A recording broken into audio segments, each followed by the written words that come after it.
también teníamos pues que recordar la ubicación anatómica del páncreas, ¿no? Básicamente se encuentra en meso y epigastrio. Ustedes pueden ver lo que es la cabeza, cuerpo y cola del páncreas, ¿bien? La patología o la etiología más frecuente de la pancreatitis van a ser los problemas biliares, ¿no? Generalmente, como ustedes pueden ver acá, en función del tema de dietas, estilo de vida, obesidad, ¿no? Vamos a ver que la vesícula biliar va a terminar afectándose y va a producir una desembocadura ya sea de barro biliar, a veces hay parásitos, a veces hay cálculos, ¿no? Y estos cuando migren van a llegar generalmente acá, lo que es ampolla de Vatel, y van a producir una obstrucción de lo que es el drenaje del jugo pancreático a este nivel para lo que es la alteración en lo que es los procesos digestivos, ¿no? Entonces se habla de que hay una teoría de la autodigesis o autodigestión del páncreas que va a ser lo que va a inflamar a esta glándula, ¿no? Recordar pues obviamente que el páncreas tiene tanto la función exocrina, que es la parte digestiva, como la función endocrina, ¿no? Que ustedes recordarán por ahí las células alfa, beta y las células delta, ¿no? Entonces, en función a este escenario, es que vamos nosotros a ver acá algunos datos, ¿no? Dentro de lo que es epidemiología podemos ver que en nuestro país es relativamente frecuente, ¿no? Una de las causas que siempre se tiene que discutir o debatir, ¿no? Es importante que cuando ustedes hagan la anamnesis de sus pacientes vean el tema de si tiene algún antecedente o ya tiene alguna ecografía que mencione cálculos biliares o ya es operada de vesícula, ¿no? A veces hay pacientes que vuelven a formar lo que se llama una coledocolestiasis residual, ¿no? Entonces, de ese aspecto, el tema de la pancreatitis, como ustedes pueden ver ahí, es una de las causas más frecuentes en nuestro país, el biliar, y por ahí le sigue lo que es el tema alcohólico, ¿no? Seguro de ustedes de repente viaja o tiene alguna experiencia europea, por ellas tienen el tema de lo que son hipertrigliceridemias familiares. Son generalmente personas que tienen triglicéridos por encima de 5.000, y entonces también esto genera lo que es el tema de la pancreatitis, ¿bien? Luego por ahí vamos a ver un término que es importante ver, que hablan de necrosis. La necrosis es uno de los criterios para poder valorar el tema de antibiótico-terapia en lo que vendría a ser la pancreatitis, y es uno de los parámetros en los cuales va a elevar preponderantemente lo que es la mortalidad de esto. Luego de eso, pues vamos a ver ahí que se van a repetir un poco las cifras, ¿no? Ahí ya tenemos un poco la fisiopatología y aquí vamos a hablar, ¿no? Entonces hablamos de cálculos, alcohol y triglicéridos principalmente, ¿no? Cualquiera de estos tres o algunos otros agentes más que ven ahí van a alterar lo que es la zona de desembocadura del ácido. Por lo tanto, el tripsinógeno que se convierte en tripsina va a producir toda la secreción de estos procesos inflamatorios, ¿no? La tripsina, las cilinas, el complemento, la fosfolipasa, y todas ellas nos van a llevar a un síndrome de respuesta inflamatoria sistémica. ¿Bien? El síndrome de respuesta inflamatoria sistémica se caracteriza ¿por qué? Por lo que es la leucocitosis, la fiebre, la taquicardia y la taquitis. Entonces, con esos cuatro ítems es que nosotros vamos a recordar lo que es el síndrome de respuesta inflamatoria. Recordar que también aparece en la sepsis, aparece en los pacientes grandes quemados, aparece en los pacientes con politraumatismo. ¿Bien? Por ahí entonces que no necesariamente se vayan a desesperar, porque recuerden que no toda leucocitosis es infección. La leucocitosis en la pancreatitis generalmente cuando es un cuadro de hematoso significa un proceso inflamatorio que se produce. Entonces no hay que desesperarse a toda leucocitosis con el antibiótico. Bien, por ahí tener cuidado con eso. Bien, y luego tenemos ya lo que es la lesión vascular, la salida de líquido, y eso va a condicionar lo que es vasoconstricción de oxígeno. Y lo que sí se da es que como tenemos una zona hipóxica y necrótica, mayormente existe este fenómeno que se llama translocación bacteriana. Ustedes recordarán y a cada rato verán en las propagandas los yogur con probióticos y todas esas cosas, ¿no? Al tener nosotros una microbiota propia del intestino, ¿cómo se llama esta el microbiota síndrome? del intestino llega al páncreas, llegaría a un lugar donde no debe estar. Por lo tanto, ahí sí se produce una infección y ahí sí justificaría antibióticos, pero para tratar esa zona infectada. Por ahí tenemos un poco más acerca de lo que es ya la imagen, la secuencia. Imaginando que por acá está la vesícula, la piedrita cayó y justo empujó acá donde es la desembocadura de los conductos pancreáticos. Al producirse estos, los conductos, al tratar de botar el jugo pancreático para la digestión, no va a poder salir y por lo tanto va a producir un flujo anterógrado. van a regresar el jugo pancreático hacia lo que es los ácidos pancreáticos y obviamente en vez de ayudarnos a digerir los alimentos, el páncreas se va a terminar digiriendo a sí mismo, ¿no? Y eso va a ser lo que va a generar el edema, la inflamación y el dolor. Y es por eso que la característica del dolor en pancreatitis es esa, ¿no? El paciente que come y le duele. ¿Por qué? Porque al momento de las fases de la digestión, ustedes recuerdan, todo empieza por la fase cefálica, ¿no? Tus ojitos ven la comida, tú hueles la comida, empiezas a hacer salivación y también eso le avisa a tu páncreas, ¿no? Y avísate porque viene la comida. Entonces eso hace que el jugo pancreático empiece a salir al intestino, pero al no poder se aumentan. Entonces por eso que el paciente con pancreatitis, una de las indicaciones es también que deje de comer, que esté en ayuno, para que así también el páncreas pueda desinflamarse, ¿no? Hasta que eso vaya, hasta que esta solución se pueda liberar, ¿no?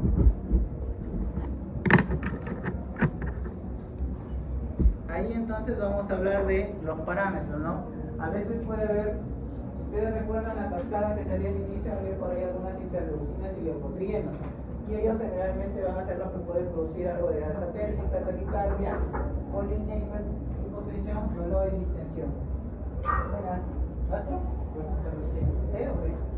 Sí, ahí va. Por ahí no necesita. Bien, entonces por ahí más allá pueden ubicar ustedes acá lo que es el páncreas, ¿no? Que está la cabeza y la cola, y generalmente va a reflejar dolor hacia la zona de epigastrio. Por ahí entonces tener cuidado con ello, ¿bien? Luego más adelante vamos a ver de que, por acá en semiología, no sé si recordarán su último examen, si no me equivoco, viene esta pregunta que el signo de Gray y Turner les vino alguna, se va con el signo de Cullen. Era, mejor dicho, lo que es la equimosis sinoflanco, ¿bien? Por ahí recordarán, no es muy frecuente, pero sí es patognomónico. ¿Qué significa? Que de 1000 pacientes con pancreatitis va a tenerlo uno, pero ese uno que lo tenga automáticamente es pancreatitis. ¿Bien? Va por ahí la idea, ¿no? Generalmente ustedes van a ver muchos pacientes con pancreatitis de aquí hasta lo que les quede de la parte médica, pero en ellos, como les digo, uno o dos pacientitos les verán ese signo. No es muy frecuente, pero el paciente que lo tenga sí es diagnóstico de pancreatitis. Por ahí entonces vamos a valorar el tema de los criterios. Tenemos el criterio del dolor, generalmente un dolor abdominal que va a ir en banda, en cinturón, que el paciente siente como que lo traspasaron un cuchillo, una espada, que le obliga generalmente a andar encorvado o a adoptar la posición mahometana, ¿no? Cuando está en la cama generalmente tiende a levantar las rodillas hacia el pecho. ¿Bien? Pero esa es la parte del dolor, y la otra característica de que me como y me duele. ¿Bien? Y luego de esto vamos a ver el otro, que es el valor laboratorial. Generalmente vamos a necesitar amilasas y lipasas. Estas amilasas y lipasas van a tener que estar 3 valores por encima de su valor referencial. Bien, ¿qué significa esto? De que en el hospital donde trabajas, tu valor normal de amilasa es de 50 a 100. Entonces, 3 veces por encima del valor normal significa que por lo menos tu paciente debe tener más de 300 de amilasa para que tú le digas pancreatitis. Ponle que tenga 180, entonces es hiperamilasemia. Está aumentada la amilasa por otros motivos diferentes a pancreatitis. Hay que recordar que por ahí la amilasa se comporta como un cantante de fase aguda, o sea, que otro proceso inflamatorio abdominal, como una peritonitis, una víscera hueca perforada, puede aumentar también la amilasa, pero no llega a los valores necesarios para considerarla propia del páncreas. Y el último valor, o el último criterio, vienen a ser las imágenes. Acá sí hay un poco de discusión a veces entre cuál imagen es la más idónea, pero el consenso te dice que una tomografía de abdomen con contraste es ideal para poder valorar si hay o no hay necrosis del páncreas. ¿Sí? Una ecografía, cuando el imagenólogo tiene experiencia y más o menos conoce, puede ayudarte también, ¿no?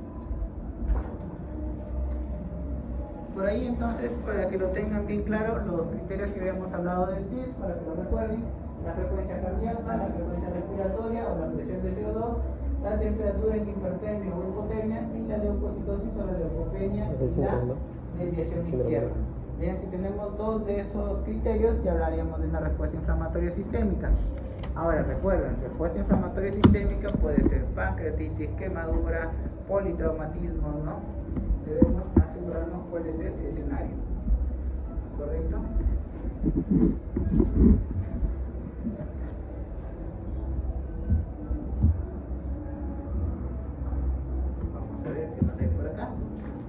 de las características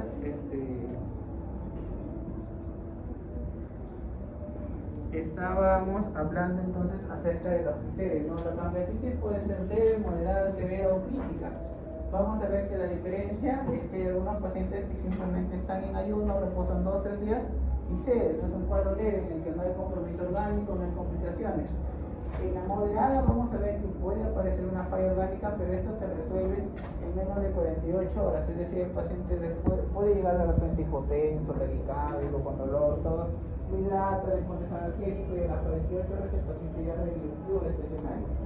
Entonces en ese estado sí podríamos catalogarlo así, ¿no? Después el otro, el grave, es cuando persiste más de 48 horas y en ese contexto pues tendríamos que valorar ya de repente presencia de complicaciones, quistes, necrosis, infecciones agregadas, ¿no? Y en el último, cuando es la etapa crítica, que idealmente se maneja en una UCI, y es un paciente en el cual se ha producido una infección del páncreas, está el páncreas necrosado, y muchas veces necesita lo que es ya tratamiento quirúrgico. En este tratamiento quirúrgico lo que se hace es retirar todo el tejido muerto del páncreas, ¿no? Por ahí a veces pueden aparecer algunos escenarios de diabetes iatrogénica, ¿no? O necesidad de recorte de insulina. Esto sí es importante que lo sepan, que lo aprendan, al menos para el examen que lo memoricen, que no quieren ser gastroenterólogos a futuro, que son los criterios de RANS. ¿Por qué? Porque les va a servir para el examen de gastroenterología, para el examen de internado, para el ENAM, es un poquito de la residencia, el examen que viene tiene una preguntita de esa, criterio de RANS. Obviamente ahí las preguntas son más complejas, pero casi nos sirve que ustedes sepan que hay unos criterios que son sin cálculos y otros con cálculos. Cuando no tenemos cálculos biliares, como ustedes pueden ver ahí, son un poco más leves o ligeros, entre comillas, ¿no? Sin cálculos, el paciente debería tener más de 16.000 leucocitos, a comparación de que un paciente con cálculos biliares, al tener ya un proceso inflamatorio de la vía biliar, tiene unos rangos un poquito más elevados, ¿no? Y lo que hay que hacer, idealmente, cuando ya estén en internado o en una residencia y manejen un pacientito de estos, es comparar al ingreso al paciente y a las 48 horas. Y es importante de esto, cada uno de estos parámetros que vamos a evaluar al inicio nos va a dar puntajes, y en función de los puntajes que tengamos vamos a valorar la mortalidad del paciente, ¿no?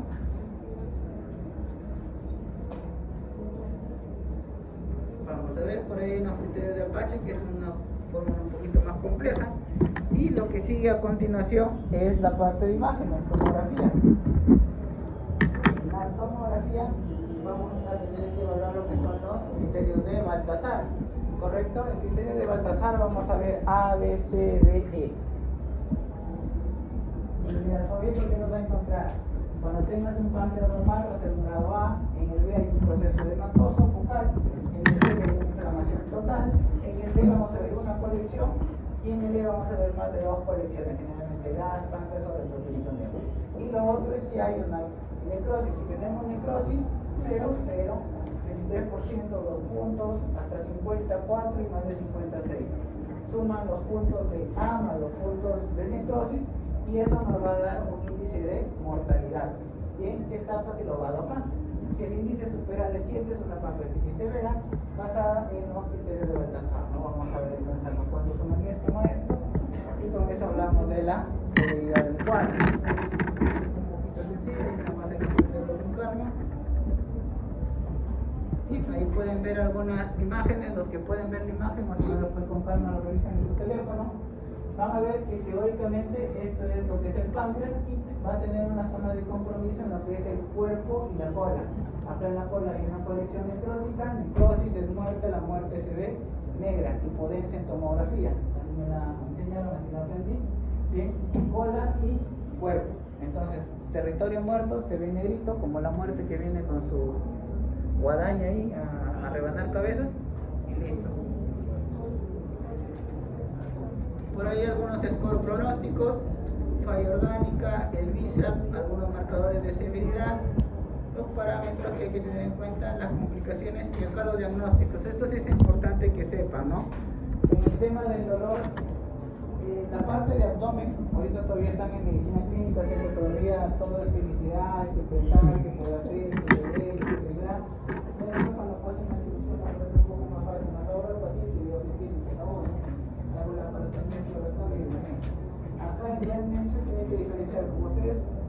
ver ahí, el páncreas se compara con toda la vía biliar, colecistitis, colangitis, ¿no? Isquemia mesentérica, perforación de alguna víscera vuelta. Tal vez en la parte clínica sí hay que tener cuidado con lo que es la cetoacidosis diabética, y por ahí se recuerda que uno de los criterios de Ransom va también con la glucosa.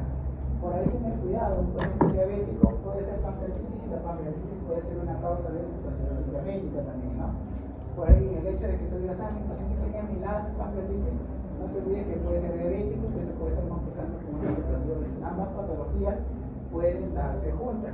No es que, no vayan a tener a veces la idea de que, es un paciente que se infartó, listo, pero el infartado es diabético, ¿no? De repente el infartado se hace hipoglicemia también, ¿no? O sea, hay dos pacientitos que pueden ser pluripatológicos.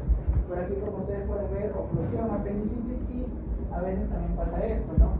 Por ahí nunca se olviden en sus pacientitas si son mujeres, primero averiguar que siempre han sido mujeres, porque si son hombres que han convertido a veces tienen problemas de parasitático, tener cuidado con la fecha de última regla y con el tema de la presión. A veces tú dices, pancreatitis y puede ser hipotensa, está taquicárdica, pero es un embarazo ectópico, de repente entró punterina, que se ha roto y está sangrando, y por eso le duele, le irrita, no come, por eso está taquicárdica y está hipotensa.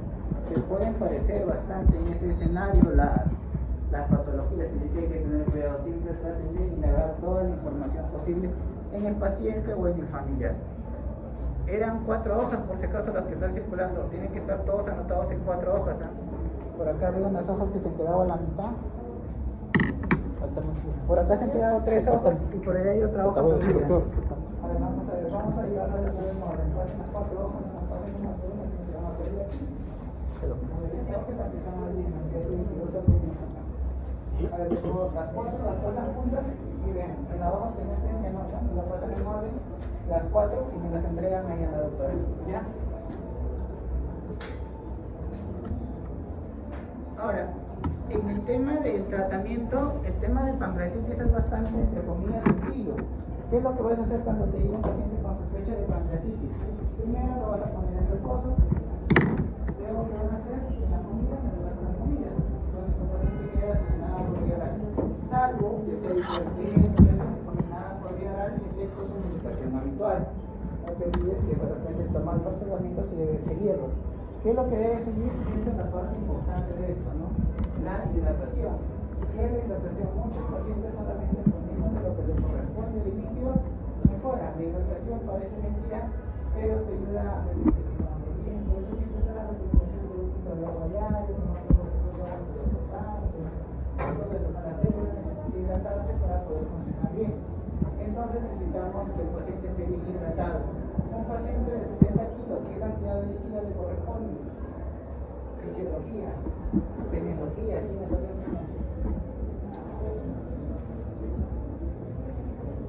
¿Cuánta agua le ponen a un paciente de 70 kilos? ¿Cuántos de ustedes acá pesan 70 kilos? ¿Saben cuánta agua les corresponde o deberían tomar al día? 4 litros por una valiente. 2 litros, un poquito menos. El 70%.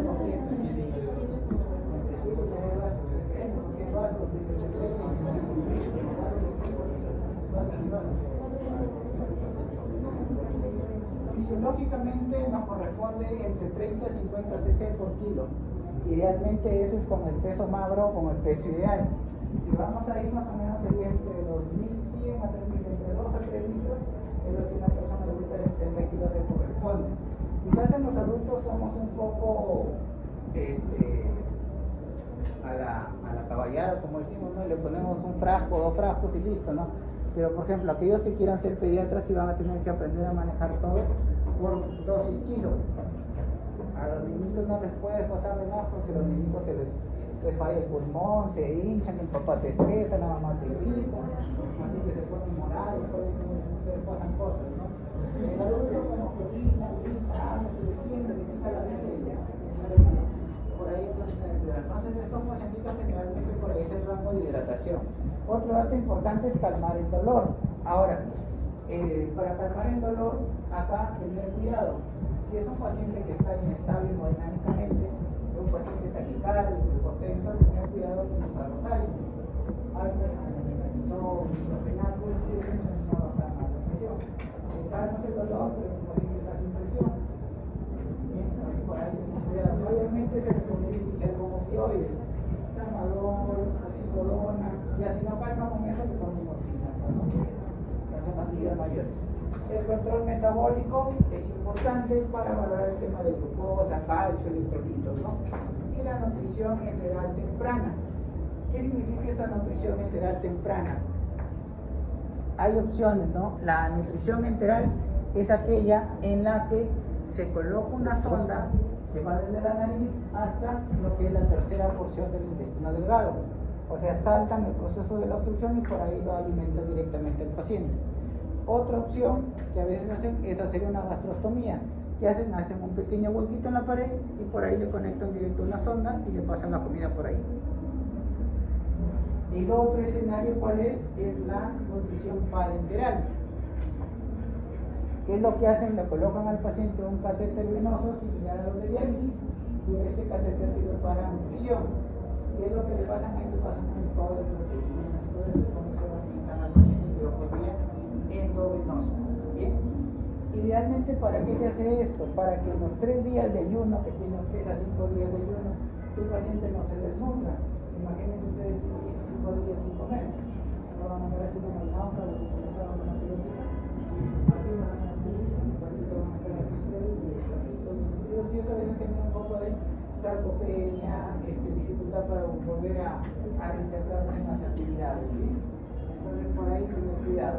Eso es lo que se quiere evitar. Luego, conforme vaya avanzando el paciente, pues se puede ir cambiando la terapia, ¿no? Una vez que el paciente puede ingerir por vía oral, lo que se recomienda es que todo vaya por boca nuevamente, los líquidos, la comida y todo. ¿Bien? Acá sí es importante que recuerden esto, ¿no?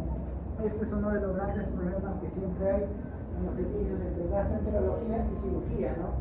El cirujano dice, tiene cálculos en la vesícula y ha hecho pancreatitis, que le hagan CEPE. El gastro dice, no es candidato de CEPE, que lo operen, que le saquen la vesícula y se cura todo. Están ahí, que lo operan, para gastro o cirugía para crear una parecitectomía, ¿no?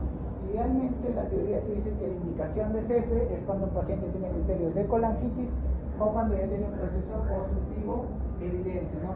El paciente te hace tu pancreatitis por vía biliar, idealmente luego de que se desinflama el páncreas, pasan 2 o 3 semanas y le elimina CEPE para que tú con tu endoscopio que le vaya a la vesícula le limpies toda la vesícula, ¿no?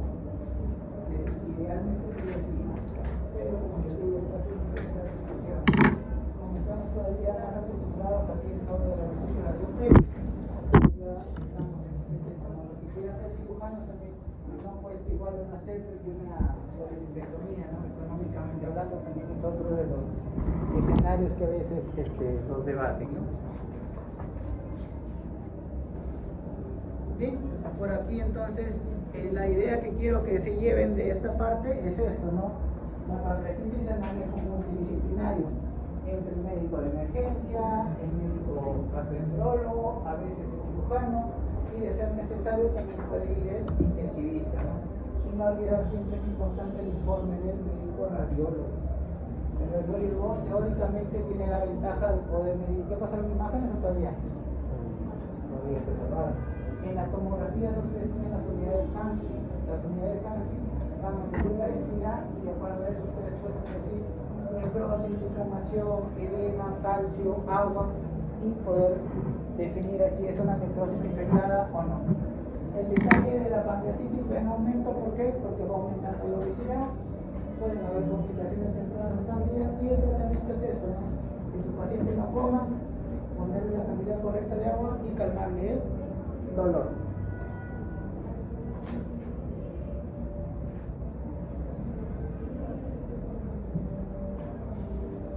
Hasta ahí, preguntas, dudas, inquietudes, ¿entendió?